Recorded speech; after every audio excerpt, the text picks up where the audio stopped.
What does a plumber do? Let's take a look. They interact with customers. They perform installations.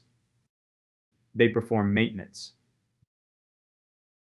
They perform pipe fitting. They perform drain cleaning.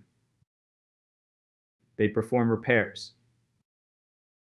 They provide emergency response services. What does it take to be a plumber? Physical fitness. Technical skills. Experience. Technical aptitude. Technical skills. Problem-solving skills. Communication skills. Safety awareness. Training and apprenticeship. Do you have the skills to be a plumber? Would you like to be a plumber? Do you think you should be a plumber?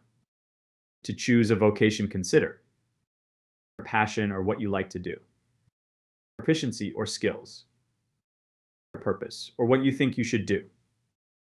Consider what you give and what you get with a certain vocation. Think about it.